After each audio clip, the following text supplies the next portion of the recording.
Assalamualaikum everyone. My name is Samir Hakimi. I'm from Group Mary Brown.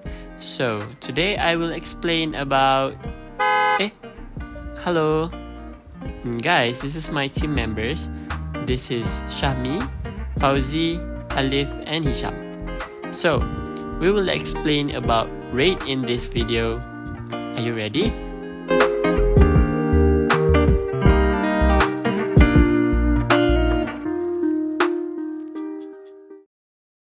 RAID stands for Redundant Array of Independent Disks. What is RAID? RAID used when there are instances where the single hard disk cannot fulfill the requirement of the business organization with regard to capacity, performance, and quality. For an example, the incoming data you put directly in the physical drive, all in one drive. But what if anything happened with that drive? This is where RAID comes in. But before that, let us look at the common characteristics of RAID. First is RAID is set of physical disk drives viewed by the operating system as a single logical drive. Second, data are distributed across the physical drives of an array in a scheme known as striping. And third, redundant disk capacity is used to store parity information which guarantees data recoverability in the case of disk failure. RAID 0. RAID 0 has the lowest cost of any RAID organization because it doesn't employ redundancy at all. Data stripe across all disks, and it offers the best performance but no fault tolerance.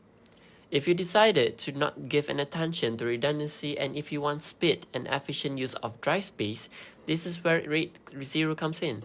RAID 0 stripes data across multiple drives. Basically, what this means is that the data is being saved bit by bit across drives and act as one drive because much of this data is written almost simultaneously. RAID 0 can provide faster write speeds, however, it's called RAID 0 for a reason. RAID 0 provides no redundancy, so while you're not putting all of your data in one drive, if you lose one drive, you no longer have the full data set, and this means our Word document is now gone. If redundancy is a big priority, RAID 1 is a great place to start. RAID 1 utilizes mirroring technique, increases read speed in some cases, and provides fault tolerance in the loss of no more than one member disk. RAID 1 is designed to provide fault tolerance that is achieved by 100% of redundancy of data. In case of a single disk failure, data can be recovered in full using the other member disk. 100% redundancy may result in read speed improvement provided that the read requests are distributed to all the RAID members evenly. Using such a technique, one can improve the read speed by the factor of 2. With RAID 1, you mirror your drives, which means that anything that you save on one drive, you save on another just like it. So, if you end up having a drive failure, you have got a spare. However, there are some downsides. First, you are having to write to 2 drives now, which can make things a little bit slower, but even worse, we are now using a total of 2 terabytes of available storage for only one usable terabyte.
Today, let's delve into RAID 3, a configuration that offers a unique approach to redundancy and performance.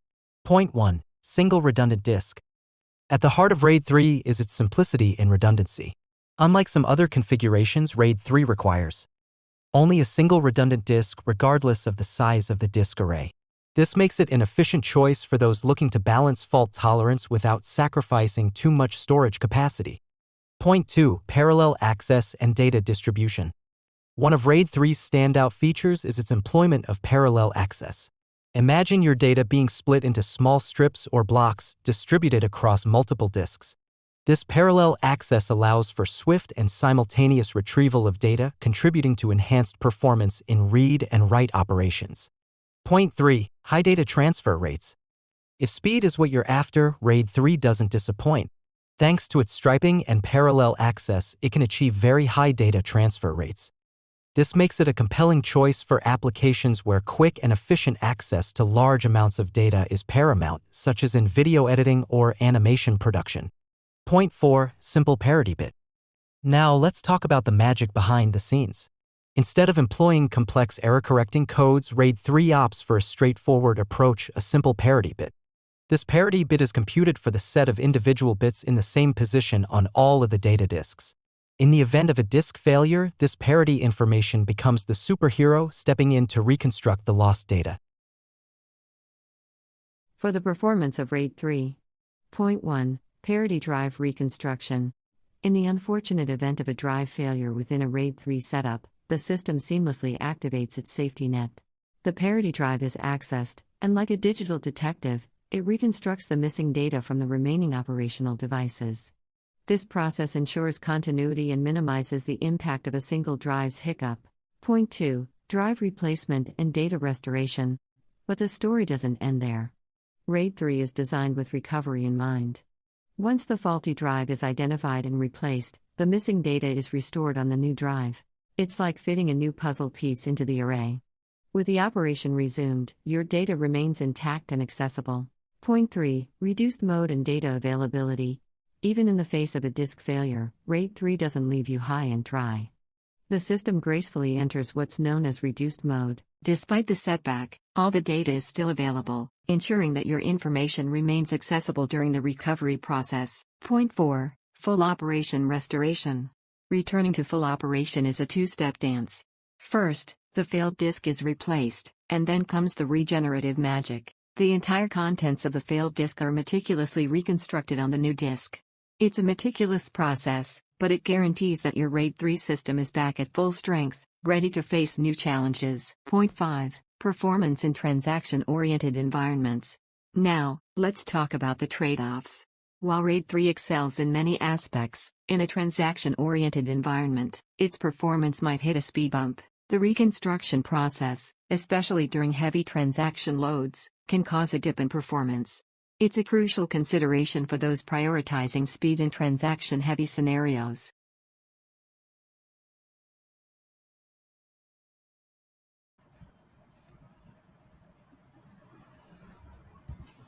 Hello guys, I will present to you RAID 4.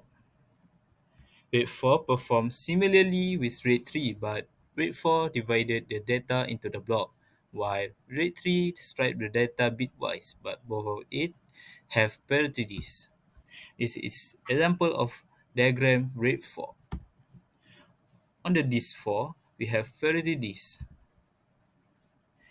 When the data destroyed, the parity disk will play its role, which is paramount for fault tolerance. In the event of a disk failure, the parity information stored on this dedicated disk is used to reconstruct the lost data or blocks. However, RAID 4 may encounter challenges in smaller random read or write operations due to dedicated parity disks potentially meet limitation in performance.